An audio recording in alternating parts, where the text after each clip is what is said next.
हम लोगों ने साइंस वन का थर्ड लेसन स्टार्ट किया था, जिसका नाम था chemical reaction and equations. Science one का थर्ड लेसन स्टार्ट किया था, केमिकल रिएक्शन एंड इक्वेशन। उससे पहले प्रीवियस जो लेक्चर लिए हम लोगों ने या फिर प्रीवियस वीडियोस जो आप लोगों ने देखे, तो वहां पे हम लोगों ने रिएक्शन कैसे बैलेंस करते हैं, बैलेंसिंग ऑफ केमिकल रिएक्शन, वो सीखा। अभी यहाँ पे हम लोग देखेंगे टाइप्स ऑफ केमिकल रिएक्शन। इसके बारे में आप लोगों ने बहुत सारे ऐसे टाइप्स है जिसके बारे में अर्लियर स्टैंडर्ड में भी सीखा है।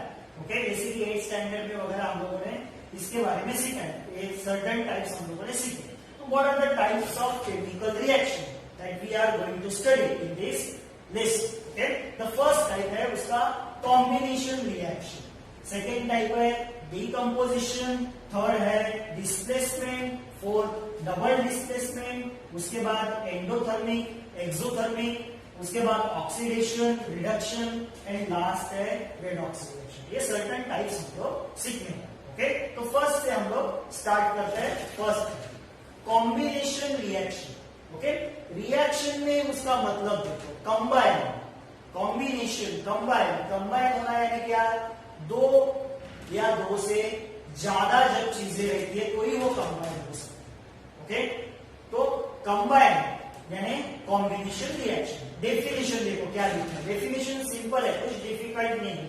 When two or more reactant, reactant किधर होते हैं, ये देखो, ये एरो के इस तरफ रिएक्टेंट, उस तरफ product. Okay, when two or more reactant combines in the reaction, कोई भी रिएक्शन होता है उसके अंदर जब दो या दो से ज्यादा रिएक्टेंट कंबाइन होंगे to form a single product, product कितना बनेगा, एक ही बनेगा, सिंगल बनेगा, तब उस रिएक्शन को बोला जाता है, it is called as a combination reaction. Okay, exam में क्वेश्चन कैसा आएगा, क्वेश्चन ऐसा आएगा क्या, व्हाट इज कॉम्बिनेशन रिएक्शन, नहीं, एग्जाम में वो रिएक्शन देंगे आपको। ओके, और उसको फाइंड आउट करने के लिए बोलेंगे which type of reaction is this, तो आपको पता होना चाहिए कि ये कौन सा टाइप का reaction, and give the definition. ऐसा उल्टा क्वेश्चन हो पूछिए, सीधा क्वेश्चन नहीं आएगा, what is a combination reaction, give the example, आया तो रखो, मगर मोस्ट ऑफ द टाइम ऐसे क्वेश्चंस नहीं पूछते, रिएक्शंस देते हैं, उसको कंप्लीट करने के लिए बोलेंगे, बैलेंस भी बोलेंगे करने के लिए, और उसका टाइप पूछेंगे। ओके, तो देखो example first, ammonia and hydrogen chloride. अगर आपके पास एक ग्लास का रॉड है, okay, ammonia hydrogen chloride, test tube में हाइड्रोजन क्लोराइड लिया है, हाइड्रोक्लोरिक एसिड लिया है, उसके ऊपर टेस्ट ट्यूब के अंदर से फ्यूम्स निकलता है, क्या निकलता है, हाइड्रोक्लोरिक एसिड का। सपोज अपने पास ऐसा टेस्ट ट्यूब है, हाइड्रोक्लोरिक एसिड भी है, तो उसके अंदर से फ्यूम्स निकलता है ऊपर की तरफ। ओके, एक ग्लास रॉड लेने का, सपोज एक ग्लास रॉड है, मैंने अमोनिया में उसको डीप किया, ओके, या फिर अमोनिया गैस में उसको रख दिया, और वो ग्लास रॉड ऐसे ऊपर पकड़ने का, इस फ्यूम्स के ऊपर ऐसा पकड़ने का, क्या आएगा, व्हाइट कलर का एक सब्सटेंस आएगा वहां पे, या फिर व्हाइट कलर का फॉग टाइप वहां पे जमा होगा। ओके, वो क्या होता है व्हाइट कलर का, वो होता है अमोनियम क्लोराइड। क्या होता है वो, अमोनियम क्लोराइड। तो देखो रिएक्शन क्या है, रिएक्टेंट कितना है, दो, प्रोडक्ट कितना बन रहा है, सिंगल, तो ये हो गया कॉम्बिनेशन रिएक्शन। यहाँ पे देखो मैग्नीशियम, मैग्नीशियम का रिबन रहता है, ओके, फुलझड़ी जो हम लोग जलाते हैं, ओके, जो कैसा जलता है, ओके, उसी तरह का मैग्नीशियम का रिबन रहता है, छोटा सा ऐसा पतला स्ट्रिप रहता है, उसको अगर हम लोग जलाते हैं, अभी जलाने के लिए, ओके, जलाने के लिए जलाते हैं, तो मैंने यहाँ पे हीट का सिंबल दिया, हीट। जलाने के लिए कौन सा गैस हेल्प करता है, ऑक्सीजन। अगर उसको जलाया तो वो जलता है फुलझड़ी की तरह, और नीचे पाउडर गिरता है उसका, वो पाउडर रहता है मैग्नीशियम ऑक्साइड का। किसका पाउडर, मैग्नीशियम ऑक्साइड का। तो यहाँ पे भी रिएक्टेंट दो है, प्रोडक्ट एक ही मिल रहा है, तो ये भी टाइप हो गया इसका कॉम्बिनेशन रिएक्शन। नेक्स्ट है कैल्शियम ऑक्साइड, उसको स्लेट लाइम, जनरल नेम उसका स्लेट लाइम है, केमिकल नेम है कैल्शियम ऑक्साइड। पानी में डाल दिया, किसमें डाल दिया, पानी में, तो क्या बनाता है, कैल्शियम हाइड्रोक्साइड बनाता है, CaOH2। ये क्या है, कैल्शियम हाइड्रोक्साइड, ये क्या है, calcium hydroxide, CaOH2, calcium hydroxide, और इसमें हीट भी बाहर निकलता है। है। हीट बाहर निकल रहे हैं, उसको बाहर से आप टच करोगे तो थोड़ा क्या लगेगा आपको, वार्म लगेगा, गर्म लगेगा। ओके, तो ये सब टाइप्स हो गए। किसके टाइप्स हो गए, सॉरी एग्जांपल्स हो गए। इसके एग्जांपल्स हो गए combination reaction. Okay, next reaction, next है डीकंपोजिशन रिएक्शन। डीकंपोज यानी क्या, डीकंपोज के बारे में सीखा है हमने। डीकंपोज होता है यानी क्या, ब्रेक होता है, ब्रेक। ओके, अभी ब्रेक कौन होगा, जब एक ही सब्सटेंस होता है, उसका टुकड़ा होता है, ब्रेक होता है, तो हम लोग बोलेंगे उसको डीकंपोज हो गया। तो डीकंपोजिशन में क्या है, डीकंपोजिशन अपोजिट है कॉम्बिनेशन का। कॉम्बिनेशन में दो रिएक्टेंट एक प्रोडक्ट, यहाँ पे उसका बराबर अपोजिट क्या है, द केमिकल रिएक्शन इन विच 2 और मोर प्रोडक्ट फॉर्म। इसमें प्रोडक्ट कितने बनते हैं, 2 या 2 से ज्यादा, फ्रॉम अ सिंगल रिएक्टेंट। तो यहाँ पे रिएक्टेंट सिंगल है, प्रोडक्ट 2 या 2 से ज्यादा बने। ओके, उसको बोलते हैं डीकंपोजिशन रिएक्शन। एग्जांपल है शुगर। ओके, शक्कर लेने का, चम्मच में थोड़ा सा शक्कर, गैस के ऊपर आप उसको हीट करो, इसके ऊपर हीट करो, गैस के ऊपर। ओके, ये हीट का सिंबल है। हीट किया, चम्मच में आपको मिलेगा काले कलर का सब्सटेंस, वो रहता है कार्बन, और शक्कर के अंदर का पानी इवोपरेट होके चला जाएगा। ओके, तो single reactant 2 product, single reactant 2 product. Okay, और क्या दिखा है, यहाँ पे देखो, यहाँ पे आपको एक डायग्राम दिखा है, 2 टेस्ट ट्यूब है, ये एक टेस्ट ट्यूब है, ये एक टेस्ट ट्यूब है। इस टेस्ट ट्यूब में क्या है, calcium carbonate, CaCO3, calcium carbonate. इस टेस्ट ट्यूब में क्या है, इस टेस्ट ट्यूब में है लाइम वाटर, क्या है, लाइम वाटर, और यहाँ पे एक ट्यूब है जो गैस को पास करता है। अभी क्या रिएक्शन है यहाँ पे, कभी कभी देखो ये डायग्राम आपको दिया जाता है, ये सब दिया जाता है नेमिंग। ओके, और ये इसका रिएक्शन लिखने के लिए बोलते हैं। ओके, और इसके ऊपर और एक क्वेश्चन आता है, क्या आता है क्वेश्चन, देखो यहाँ पे कैल्शियम कार्बोनेट है, इस टेस्ट ट्यूब में उसको हीट किया, हीट करने के बाद क्या होता है, देखो प्रोडक्ट क्या है, कैल्शियम ऑक्साइड। वो कैल्शियम ऑक्साइड किधर रहेगा, इसी टेस्ट ट्यूब में रहेगा, और इसके अंदर से गैस निकलता है, वो गैस है कार्बन डाइऑक्साइड। देखो मैंने बोला था ऐसे सर्टन चीजें रहती है रिएक्शन में इंडिकेट करने के लिए। इसके ऊपर बाजू में लिखो अपवर्ड डायरेक्शन में एरो लिखा है, इसका मतलब क्या है, गैस ऊपर की तरफ जाता है। वो गैस इस पाइप से, इस ट्यूब से यहाँ पे आएगा। उस टेस्ट ट्यूब में क्या रखा है हम लोगों ने ऑलरेडी, लाइम वाटर। जब ये कार्बन डाइऑक्साइड गैस यहाँ पे लाइम वाटर में आएगा, तो ये लाइम वाटर कैसे बनेगा, मिल्की बनेगा, मिल्क की तरह डेंस बनेगा। ओके, एकदम white colour, dense white colour दिखाएगा यहाँ।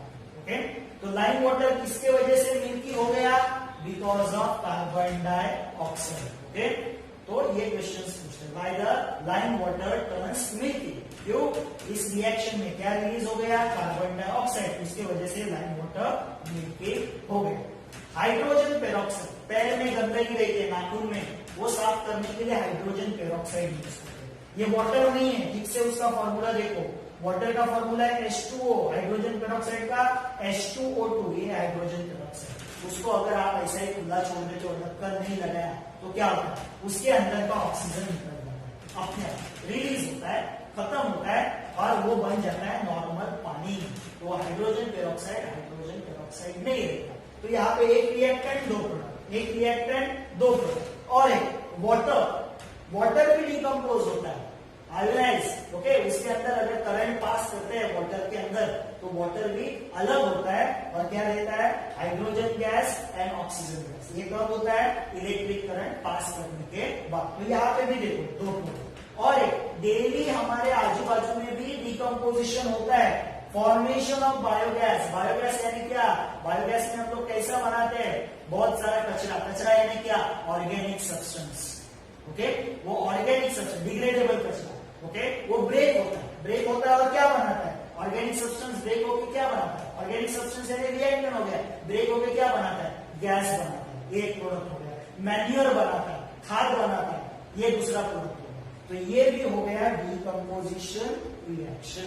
ओके, तो ये decomposition reaction. Next displacement reaction. Displace यानी एक दूसरे को रिप्लेस कर रहा है, उसको बोलते हैं डिस्प्लेस। डिस्प्लेस यानी क्या, एक दूसरे को क्या कर रहा है, रिप्लेस। डेफिनेशन देखो क्या है, the reaction in which place of the ion of a less reactive. तो यहाँ पे ये इंपॉर्टेंट है, less reactive and more reactive. तो कौन किसको डिस्प्लेस करता है, कौन किसको रिप्लेस करता है? वो रिप्लेस करता है जो हायर रिएक्टिव है, जिसके पास ज्यादा ताकत है. Okay, higher reactive ion replace करता है. It replace the lower reactive ion. Replace the lower reactive. देखो डिफिनेशन क्या है. The reaction in which the place of ion of less reactive element, less reactive element के ion को in a compound is taken by another more reactive element. More reactive element less reactive element के ion को क्या करता है? Displace करता है, निकालता है. उसको बोलते हैं डिस्प्लेसमेंट रिएक्शन. एग्जांपल में आपको पता चलेगा. ये कंपाउंड है, ये देखो इधर लिखा है कंपाउंड. इस कंपाउंड में ये एक एलिमेंट है. ओके, वो आयनिक फॉर्म में चला जाता है. कौन से फॉर्म में चला जाता है? आयनिक. जब रिएक्शन होता है तो ये ब्रेक होगा. कॉपर सल्फेट है, वो ब्रेक होके कॉपर बाजू में आएगा, सल्फेट बाजू में जाएगा. ओके, तो कॉपर आयन बन जाएगा. तो ये कॉपर है. ओके, और यहाँ पे आयन. अभी क्या होता है? अभी इसमें से ज्यादा ताकतवर कौन है? ज्यादा रिएक्टिव कौन है? तो Fe is a more reactive than copper. Okay, तो ये Fe क्या करेगा? डिस्प्लेस करेगा. किसको डिस्प्लेस करेगा? कॉपर को. कॉपर को बाहर निकालेगा और उसके जगह पे जाके बैठेगा. गया उसकी जगह पे और बन गया फेरस सल्फेट और कॉपर को बाहर निकाला. ओके, तो Fe इज हायर रिएक्टिव. यहाँ पे ये रिएक्शन कब होगा? जब यहाँ पे हायर रिएक्टिव एलिमेंट रहेगा, आइटम रहेगा, तो ही हो सकता है. यहाँ पे अगर आप लोगों ने लोअर रिएक्टिव रखा और यहाँ पे हायर रिएक्टिव रखा तो रिएक्शन नहीं होगा. ओके, यहाँ पे भी देखो ये लेड है, पीवी. लेड किसको डिस्प्लेस करेगा? कॉपर को निकालेगा और लेड सल्फेट बनाएगा और ये कॉपर. तो ये हो गया डिस्प्लेसमेंट रिएक्शन. क्या हो गया? डिस्प्लेसमेंट. यहाँ पे एक आयन दूसरे आयन को रिप्लेस कर रहा है. अभी यहाँ पे आयन नहीं दिख रहा है आपको, मगर जब ये रिएक्शन होता है तो पहले ये आयनिक फॉर्म में आते हैं और बाद में रिप्लेसमेंट करते हैं. ओके, नेक्स्ट है इसमें ही डबल डिस्प्लेसमेंट रिएक्शन. यहाँ पे एक दूसरे को रिप्लेस कर रहा था तो एक दूसरे को रिप्लेस कर रहा है. मगर डबल डिस्प्लेसमेंट में क्या होता है? दो ion at a time replace होते हैं. दो आयन क्या होते हैं? At a time. ओके, मगर यहाँ पे एक इंपॉर्टेंट वर्ड है प्रेसिपिटेट. ये इंपॉर्टेंट वर्ड है. तो डबल डिस्प्लेसमेंट का क्या डेफिनेशन है? The reaction in which ions in the reactant are exchange. Ions in the reactant exchange होता है. ओके, तो रिएक्टेंट दो रहेंगे, यहाँ पे याद रखना. ओके, तो इसका और इसका आयन एक्सचेंज होगा. Okay, to form the precipitate. ये वर्ड इंपॉर्टेंट है. इसमें प्रेसिपिटेट भी बनता है. कैसे प्रेसिपिटेट? देखो डाउनवर्ड एरो दिखा है तो उसको बोलते हैं प्रेसिपिटेट बना. ये क्या बना है?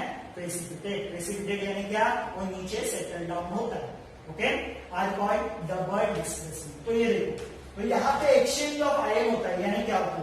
ये Ag है, उसके ऊपर प्लस चार्ज रहता है. ये NO3 है, उसके ऊपर माइनस चार्ज है. अगर ये ब्रेक हो जाएगा तो ऐसे दो चार्ज वाले आयन बनते हैं. ये प्लस है, Na सोडियम प्लस है, ये क्या है? माइनस है. तो यहाँ पे एक्सचेंज ऑफ आयन होता है. कैसे होता है? इसका प्लस इसके माइनस के साथ जाएगा तो गया AgC, और इसका प्लस इसके माइनस के साथ आ गया NaNO3. ये सिल्वर क्लोराइड और ये सोडियम नाइट्रेट. ओके, तो ये प्रेसिपिटेट फॉर्म में रहता है. ये कौन से फॉर्म में रहता है? प्रेसिपिटेट यानी सॉलिड फॉर्म में. और ये एक्वियस. एक्वियस का मतलब लास्ट टाइम ये बताया था, which is dissolved in a water. पानी में डिसॉल्व रहेगा तो उसको एक्वियस बोलते हैं. ओके, तो ये डबल डिस्प्लेसमेंट हो गया. नेक्स्ट अभी देखो क्या लिखा है. ये question most of the time आता है आपको, इंपॉर्टेंट है.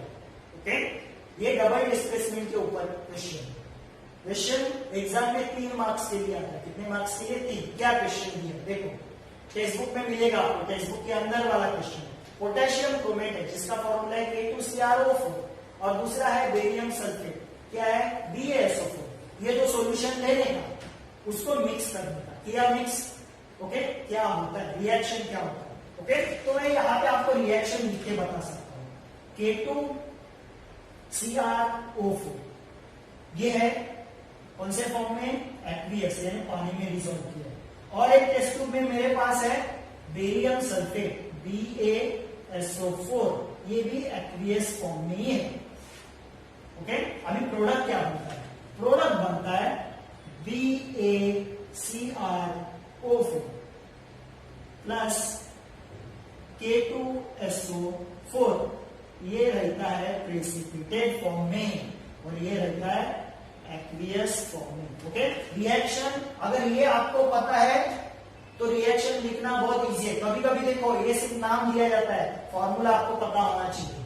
ओके, फॉर्मूला दिया तो बेटर है, मॉलिक्यूलर फॉर्मूला, तो नाम के साथ फॉर्मूला पता होना चाहिए। रिएक्शन अगर नाम लिखने के लिए आया प्रोडक्ट तो अपने आप लिख सकते हो। कैसे, ये देखो ये वाला पॉजिटिव है और ये पूरा जो है वो है निगेटिव, इसमें ये वाला है वो पॉजिटिव है और ये पूरा जो है वो है निगेटिव। तो मैंने बोला है इसका पॉजिटिव उसके निगेटिव के साथ आता है। तो देखो इसका पॉजिटिव क्या है K2, इसके निगेटिव के साथ आएगा K2SO4 और इसका पॉजिटिव भी है इसके निगेटिव के साथ आता है। तो इसका निगेटिव क्या है CrO4, ये निगेटिव आ गया और ये बनाता है प्रेसिपिटेट। तो ये हो गया reaction, balance reaction. Okay, question क्या पूछा है, What was the color of the precipitate? Precipitate का कलर क्या रहेगा? Precipitate का कलर रहेगा येलोइश। ओके, येलो कलर का उसका कलर रहेगा। ओके, नेक्स्ट है write down the name of the precipitate. Precipitate का नाम क्या है? प्रेसिपिटेट का नाम है बेरियम क्रोमेट, CrO4। CrO4 का नाम है क्रोमेट। उसके आगे क्या लगा है? Ba यानी barium chromate, barium chromate precipitate का नाम। बैलेंस इक्वेशन तो लिखा है मैंने। और एक क्वेश्चन पूछा उन्होंने, will you call this reaction as a displacement reaction और डबल डिस्प्लेसमेंट रिएक्शन? तो आपके दिमाग में फटक से आना चाहिए कि जिस रिएक्शन में बना है प्रेसिपिटेट और डबल एक्सचेंज ऑफ आयन हुआ है, देखो तो ये डबल डिस्प्लेसमेंट रिएक्शन है। तो सिर्फ ऐसा लिख के नहीं आए, सिर्फ लिखना नहीं हम लोग को, it is a double displacement reaction, reason भी लिखना है। Because in this reaction, exchange of ion takes place and the precipitate form. Hence, it is double displacement reaction. कोई पूरा मार्क्स नहीं है। ओके, तो ऐसा क्वेश्चन कभी कभी एग्जाम में पूछते हैं जो टेक्स्ट बुक के अंदर से आता है। तो आपको पढ़ाई करते वक्त ये ऐसे टेक्स्ट बुक के अंदर वाले जो क्वेश्चन है वो ठीक से सॉल्व करने हैं आपको। ओके, नेक्स्ट है एंडोथर्मिक रिएक्शन। नेक्स्ट कौन सा है अपना? Endothermic reaction. देखो यहां पे क्या, endo, endo means heat, thermic means heat. Okay, इसके वर्ड में उसका मीनिंग है, endo means in, thermic means heat. Okay, जहां पे हीट को इन किया जाता है यानी एब्सॉर्ब किया जाता है, हीट को लिया जाता है, उसको बोलते हैं एंडोथर्मिक रिएक्शन। ओके, तो क्या दिया, द प्रोसेस इन विच या फिर the reaction in which heat is absorb from the outside, heat को एब्सॉर्ब किया जाता है, उसको बोलते हैं एंडोथर्मिक। ओके, एग्जांपल क्या है, the process of dissolution of KNO3। अगर मैं KNO3 केमिकल लेता हूं, वो रहता है सॉल्ट फॉर्म में, जैसे अपना नमक रहता है उसी फॉर्म का KNO3 रहता है, कलरलेस। ओके, मैंने एक बीकर लिया, उसमें पानी लिया है और उसमें मैंने KNO3 सॉल्ट डाल दिया। जब मैं KNO3 पानी लिया वो नॉर्मल है जो पीने वाला पानी, जैसे ही मैं KNO3 सॉल्ट इसके अंदर डालता हूं और उसको डिसॉल्व करता हूं तो आपको पता लगेगा, आप इस ग्लास को अगर बाहर से टच करोगे तो आपको ठंडा लगेगा, ऐसा लगेगा ये पानी है जो हम लोगों ने ग्लास में लिया है वो फ्रिज से निकाला। तो यहाँ पे क्या हो गया, पहला ये पानी नॉर्मल था, अभी उसका टेम्परेचर कम हो गया यानी उसने हीट क्या किया, एब्सॉर्ब किया। आपके बाजू में बड़ा सा आइस क्यूब रखा है, बड़ा सा आइस क्यूब, तो आपको कैसा फील होगा, वार्म फील होगा? नहीं, कोल्ड फील होगा। क्यों? क्योंकि वो आजू बाजू का सब हीट एब्सॉर्ब करेगा। तो इसने भी क्या किया, यहाँ का आजू बाजू का हीट क्या किया, एब्सॉर्ब किया, हीट कम कर दिया या फिर टेम्परेचर कम कर दिया। ओके, और ये क्या हो गया, ओके, तो यहाँ पे आपको क्या फील होगा, ठंडा, टेम्परेचर कम हो गया तो अपने आप ठंडा फील होता है। ओके, तो हीट जिसमें एब्सॉर्ब होता है वो है एंडो। नेक्स्ट और किधर है, ओके, आइस, आपने देखा होगा आइस देखो मेल्ट होता है, कब मेल्ट होता है, वो हीट एब्सॉर्ब करता है, क्या करता है, ये एब्सॉर्ब करता है। Okay, next exothermic. एक्सो का मीनिंग क्या है, exo means exit, thermic means heat, जिसमें हीट बाहर जाता है।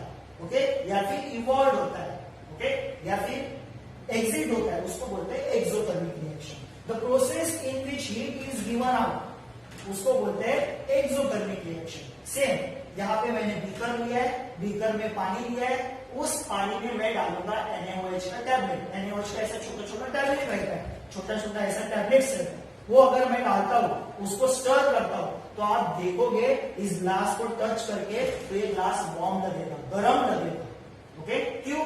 इसमें जो है वो हीट बाहर गया, हीट बाहर गया यानी कैसा फील होगा? वार्म। अगर आप शेकोडी के बाजू में ऐसे बैठे हो तो शेकोडी क्या करता है? हीट बाहर फेंकता है। तो हीट बाहर फेंकेगा तो आपको कैसा फील होगा?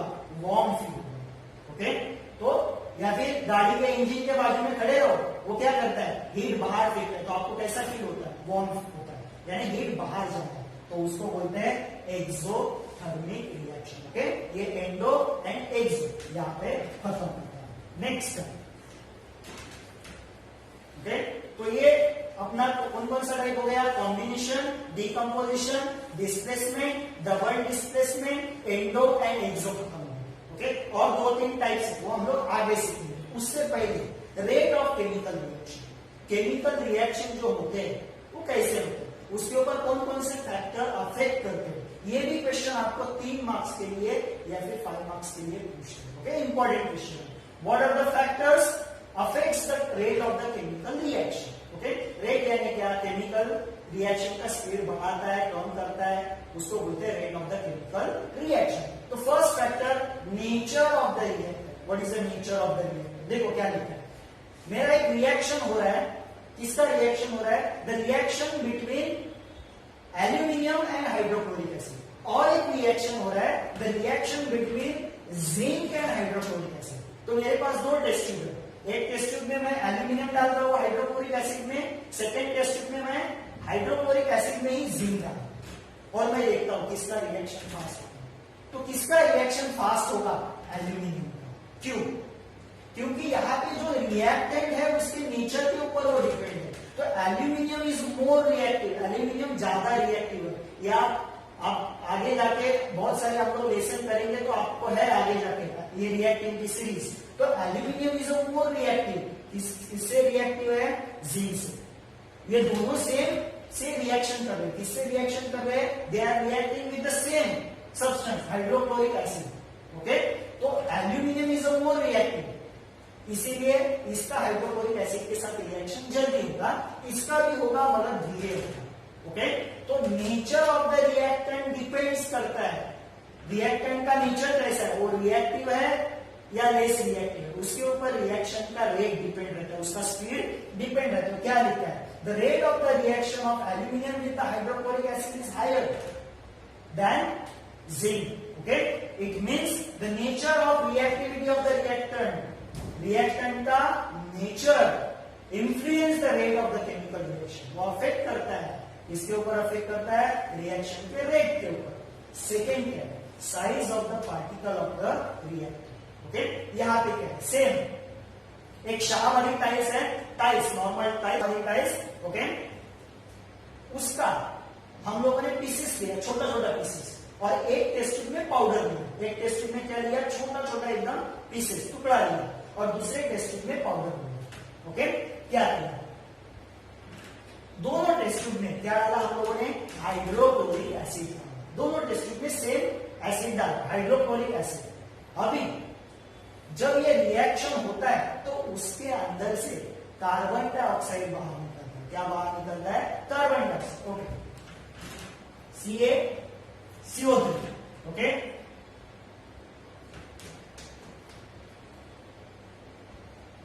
CO2। उसके अंदर से क्या बाहर निकलेगा? CO2। कौन सा गैस बाहर निकलेगा? CO2। ये आपने देखो CaCO2, तो इसके अंदर से CO2 गैस बाहर निकलता है। कौन सा गैस बाहर निकलता है? CO2। ओके, एंड रिएक्शन किसके साथ हो रहा है? हाइड्रोक्लोरिक एसिड के साथ। ओके, तो इस रिएक्शन में CO2 गैस बाहर निकल रहा है। ओके, अभी देखो यहाँ, अभी ये रिएक्शन जल्दी कब होगा? एक टेस्ट ट्यूब में मैंने पीस लिया है छोटे छोटे, एक टेस्ट ट्यूब में पाउडर लिया, दोनों में मैं सेम एसिड डाल रहा हूं, हाइड्रोक्लोरिक एसिड।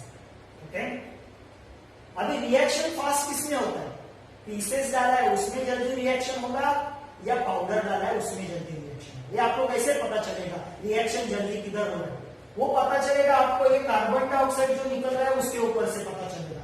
अगर सडनली फटक से कार्बन डाइऑक्साइड बाहर निकल रहा है, यानी उस टेस्ट ट्यूब में रिएक्शन जल्दी हुआ, जिसमें कार्बन डाइऑक्साइड धीरे धीरे बाहर निकल रहा है उस टेस्ट ट्यूब में रिएक्शन धीरे होगा। ये आप पता लगा सकते हैं लाइम वाटर को यूज करके। यानी कार्बन डाइऑक्साइड अगर आप लाइम वाटर में पास कर रहे हो तो लाइम वाटर क्या होता है, मिल्की। अगर लाइम वाटर धीरे धीरे मिल्की हो गया यानी वो reaction slow. Lime water suddenly milky हो गया यानी वो रिएक्शन फास्टर है। तो रिएक्शन फास्टर किसमें होता है, जिसमें पाउडर फॉर्म वाला चाहवारी टाइस भी हम लोगों ने उसमें होता है। ओके, तो पार्टिकल का साइज, रिएक्टेंट पार्टिकल जो है उसका साइज मैटर करता है। अगर साइज छोटा है रिएक्शन फास्ट, साइज बड़ा है रिएक्शन स्लो होगा। तो देखो क्या लिखा है, the rate of the reaction depends upon the size of the particle of the reactant taking part in the reaction. The smaller the size of the reactant of the particle, higher is the rate of the reaction. Reaction जल्दी होगा जब particle size कम होगा। Next है concentration of the reactant. Concentration of the reactant, concentration यानी क्या, concentration यानी वो डाइल्यूट है या कॉन्सेंट्रेटेड। एसिड देखो, डाइल्यूट एसिड यानी क्या, उसको हम लोग पानी में मिक्स करते हैं तो डाइल्यूट हो जाता है।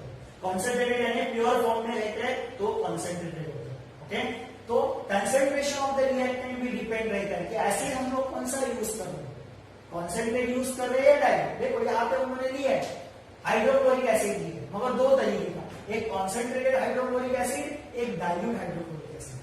दोनों रिएक्ट कर रहे हैं सेम से। किससे रिएक्ट कर रहे हैं, कैल्शियम कार्बोनेट के पाउडर से रिएक्ट कर रहे हैं।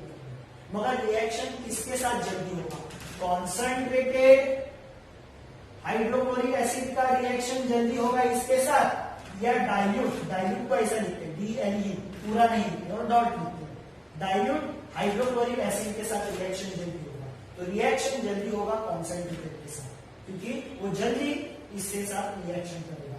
डाइल्यूट जल्दी रिएक्शन नहीं होगा, यानी रिएक्शन होगा मगर वो धीरे धीरे होगा। ओके, तो कॉन्सेंट्रेशन यानी जो हम लोग रिएक्टेंट यूज कर रहे हैं वो कॉन्सेंट्रेट है या डाइल्यूट है, उसके ऊपर डिपेंड ये रेट ऑफ रिएक्शन रहेगा।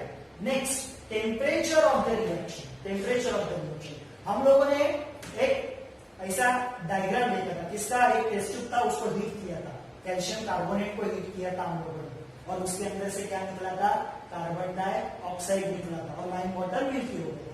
अगर मैंने उसको हीट ही नहीं किया कैल्शियम कार्बोनेट को, तो लाइम कार्बन डाइऑक्साइड उससे बाहर निकलेगा क्या, नहीं, यानी रिएक्शन होगा क्या, नहीं। ओके, तो वो रिएक्शन होने के लिए मुझे क्या देना पड़ा था, वहां पे हीट देना पड़ा था, टेम्परेचर। तो टेम्परेचर देते ही रिएक्शन फटक से होगी। ओके, तो टेम्परेचर भी अफेक्ट करता है रेट ऑफ रिएक्शन के ऊपर। क्या लिखा है, the rate of the reaction increases on increasing the temperature. अगर मैं टेम्परेचर बढ़ाता हूं तो भी क्या होता है, रिएक्शन का रेट बढ़ता है।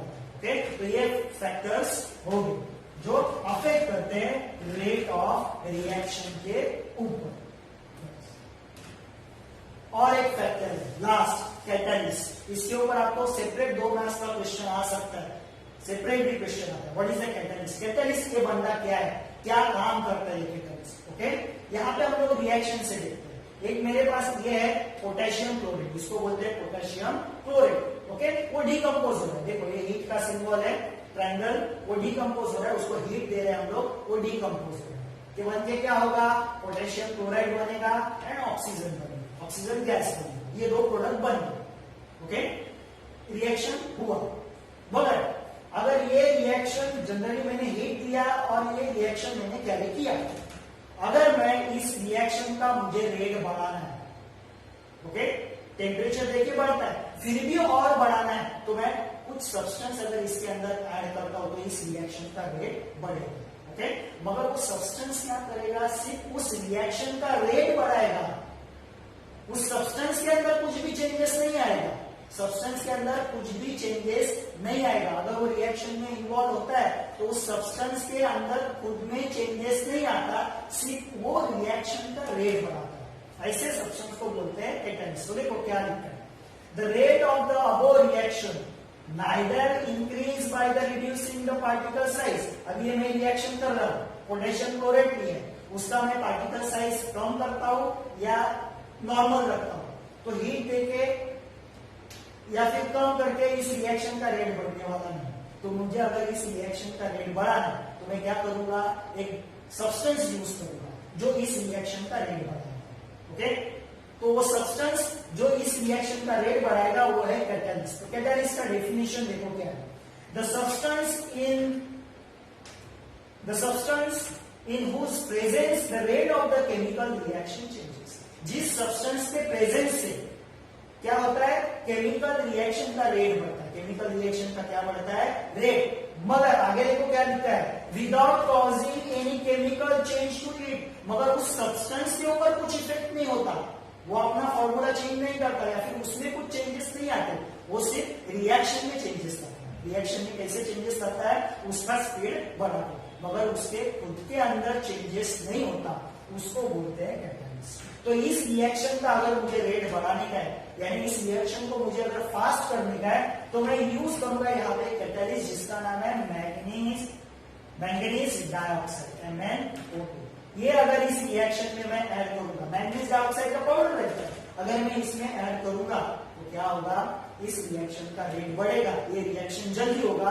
मगर manganese dioxide after reaction manganese dioxide मुझे वैसे के वैसा ही नहीं होगा, उसमें कुछ भी चेंजेस नहीं होगा, ऐसे को बोलते हैं catalyst. Okay, the decomposition of hydrogen peroxide. Hydrogen peroxide हम लोगों ने देखा था, ये फॉर्मूला था H2O2, ये डिकम्पोज होता है, यानी क्या बनता है उसका, पानी एंड ऑक्सीजन। क्या बनता है इसका, पानी एंड ऑक्सीजन। रिएक्शन बैलेंस नहीं है, जनरली सिर्फ दिखा है, पानी एंड ऑक्सीजन बनता है। ओके, तो अगर ये मुझे डिकम्पोजिशन यानी इसको ब्रेक करने का है, जल्दी ब्रेक करने का है, फास्ट ब्रेक करने का है, तो भी मैं क्या यूज करूंगा, मैंगनीज डाइऑक्साइड। क्या यूज करूंगा, अगर मैंगनीज डाइऑक्साइड डालता हूं उसके अंदर तो ये जल्दी ब्रेक होगा। ओके, तो ये डिकम्पोजिशन रिएक्शन जल्दी करना है तो मैं कैटलिस्ट का यूज करूंगा। ओके, तो ये इंपॉर्टेंट है, what is catalyst, give the example of catalyst, या फिर रिएक्शन लेके उसको एक्सप्लेन करो, ऐसे क्वेश्चंस आते हैं। ओके, तो रेट ऑफ द रिएक्शन किसके किसके ऊपर डिपेंड रहता है,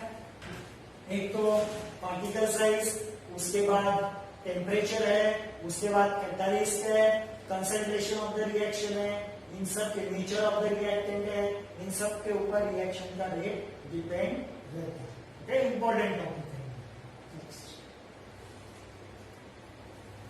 नेक्स्ट ओके, नेक्स्ट रिएक्शन का टाइप, रिएक्शन का नेक्स्ट है एंडो एंड एक्सो के बाद वाला, वो है ऑक्सीडेशन। ऑक्सी यानी ऑक्सीजन, जिसमें ऑक्सीजन का इन्वॉल्व होता है उसको बोलते हैं ऑक्सीडेशन। क्या है, डेफिनेशन देखो क्या, the chemical reaction in which reactant combines with the oxygen, oxygen के साथ कंबाइन होता है, या फिर ये वर्ड इंपॉर्टेंट है, और एंड नहीं लिखना है आपको, और लिखने का, और ओके, जिस केमिकल रिएक्शन में रिएक्टेंट ऑक्सीजन के साथ कंबाइन होता है, या फिर और जिस रिएक्शन में हाइड्रोजन लॉस होता है और लूजेस हाइड्रोजन। एक तो ऑक्सीजन के साथ कंबाइन होगा, it will combine with oxygen और लूज हाइड्रोजन, एंड नहीं, एंड मैंने एट ए टाइम बोला, एक तो ऑक्सीजन लेगा या फिर हाइड्रोजन लॉस करेगा, ओके, एंड प्रोडक्ट बनाएगा, तो उस रिएक्शन को बोला जाता है ऑक्सीडेशन रिएक्शन। देखो यहाँ पे एग्जांपल है, मैग्नीशियम ऑक्सीजन के साथ बर्न हुआ, मैग्नीशियम ऑक्साइड बना, ऑक्सीजन लिया, ऑक्सीडेशन रिएक्शन। कार्बन ऑक्सीजन के साथ कंबाइन हो गया, ऑक्सीजन लिया, कार्बन डाइऑक्साइड बन गया। यहाँ पे देखो हाइड्रोजन गया, गया यानी किधर होता है, बाहर जाता है यानी किधर, इधर राइट हैंड साइड में, इधर लिया यानी किधर, इधर लेफ्ट हैंड साइड में। तो ऑक्सीडेशन रिएक्शन पहचानना बहुत इजी है, कैसे, यहाँ पे ऑक्सीजन लिखा रहेगा, समझ जाने का ऑक्सीडेशन, यहाँ पे हाइड्रोजन लिखा रहेगा, समझ जाने का ये भी ऑक्सीडेशन ही है। यहाँ पे देखो ये है इथेन, ओके, ये जब ब्रेक होगा तो इथीन बनता है और हाइड्रोजन बाहर निकलता है, हाइड्रोजन बाहर निकलता है। आपके टेक्स्ट बुक में भी ये हाइड्रोजन लिखा नहीं है जो बाहर निकल रहा है, सिर्फ इतना ही लिखा है, तो आप यहाँ पे नोट डाउन कर सकते हैं टेक्स्ट बुक में प्लस H2। ओके, तो हाइड्रोजन बाहर निकला है, हाइड्रोजन बाहर निकला है, ऑक्सीजन लिया है, ऑक्सीजन लिया है, तो ये सब टाइप हो गए ऑक्सीडेशन रिएक्शन के, इसके ऑक्सीडेशन रिएक्शन के। और एक आगे, ये भी बहुत इंपॉर्टेंट रिएक्शन है, ये कौन है, इथेनॉल। ओके, आगे जाके हम लोग इसके बारे में और सीखने वाले हैं। ओके, इसका ऑक्सीडेशन हो रहा है, अभी इसका ऑक्सीडेशन कौन कर रहा है, कभी कभी नॉर्मली ऑक्सीजन के साथ इन्वॉल्व हो गया, इन्वॉल्वमेंट का ऑक्सीजन मिल गया, ऑक्सीडेशन हो गया, या फिर अपने अंदर से हाइड्रोजन दे दिया, ऑक्सीडेशन हो गया। कभी कभी क्या होता है, कोई एक सब्सटेंस ऑक्सीजन प्रोवाइड करता है, कोई एक सब्सटेंस रिएक्शन में ऑक्सीजन प्रोवाइड करता है, ओके, एनवायरमेंट से नहीं आता है, एयर में से नहीं आता है, एक सब्सटेंस वो ऑक्सीजन अवेलेबल करके देता है। तो यहाँ पे इसका मुझे ऑक्सीडेशन करना है, इथेनॉल का, तो उसको कौन ऑक्सीजन अवेलेबल करके दे रहा है, ये सब्सटेंस जिसका नाम है potassium dichromate, okay, acidified potassium dichromate, यानी इस पोटेशियम डाइक्रोमेट में क्या मिक्स है, सल्फ्यूरिक एसिड, उसको बोलते हैं एसिडिफाइड पोटेशियम डाइक्रोमेट। ये बंदा इसको ऑक्सीजन दे रहा है, ये बंदा इसको ऑक्सीजन दे रहा है, ओके, और इसका क्या कर रहा है, ऑक्सीडेशन, क्या कर रहा है, इसका ऑक्सीडेशन। देखो ऑक्सीजन अवेलेबल करते हैं, ओके। अभी ये देखो ऑक्सीजन देखो ऐसा रहता है, ये भी ऑक्सीजन, ये मॉलिक्यूलर फॉर्म वाला और ये एटॉमिक फॉर्म वाला। ऑक्सीजन कभी भी एटॉमिक फॉर्म में नहीं होता, वो ऑलवेज मॉलिक्यूलर फॉर्म में होता है। तो ये एटॉमिक फॉर्म वाला ऑक्सीजन जो रहता है, ओके, वो ज्यादा टाइम ऐसा ही नहीं रहता, ओके। तो उसको रिप्रेजेंट करने के लिए इसको बोलते हैं नेसेंट ऑक्सीजन, क्या बोलते हैं इसको, नेसेंट ऑक्सीजन, एटॉमिक फॉर्म वाला। तो ऐसा स्क्वायर ब्रैकेट में उसको दिखाते हैं नेसेंट ऑक्सीजन। तो इसको ऑक्सीडाइज करने के लिए इसने इसको क्या दिया, oxygen, okay, he provides the oxygen to ethanol to oxidise, और ये रिएक्शन हो गई, ओके। अभी हम लोग को कोई घर देता है, ओके, ढूंढ के देता है, तो हम लोग उसको बोलते हैं एजेंट, क्या बोलते हैं उसको, एजेंट। देखो हम लोग कोई घर ढूंढ रहे हैं और हम लोग को किसी पर्सन ने वो घर देख के दिया है, तो हम लोग उसको नॉर्मली एजेंट ऐसा वर्ड यूज करते हैं। तो इसको ऑक्सीडाइज होने के लिए किसने ऑक्सीजन दिया, इसने, तो ये कौन हो गया, ऑक्सीडाइजिंग एजेंट, जो ऑक्सीजन प्रोवाइड करता है ऑक्सीडेशन के लिए, उसको बोलते हैं ऑक्सीडाइजिंग एजेंट। तो ये क्या हो गया, ऑक्सीडाइजिंग एजेंट, ओके, और उसने उसके वजह से ऑक्सीडेशन हो गया। Here the acidic potassium dichromate makes the oxygen available for the oxidation of the reactant ethyl alcohol. तो ऑक्सीडाइजिंग एजेंट क्या होता है, उसका देखो यहाँ पे डेफिनेशन दिया, the chemical substance which brings about the oxidation reaction, ऐसा एक केमिकल सब्सटेंस जो ऑक्सीडेशन रिएक्शन कराता है by making oxygen available, oxygen available करके ऑक्सीडेशन रिएक्शन कराता है, ऐसे सब्सटेंस को बोलते हैं ऑक्सीडेंट या फिर ऑक्सीडाइजिंग एजेंट, जो ऑक्सीजन अवेलेबल करके देता है, ओके। तो ऐसे कौन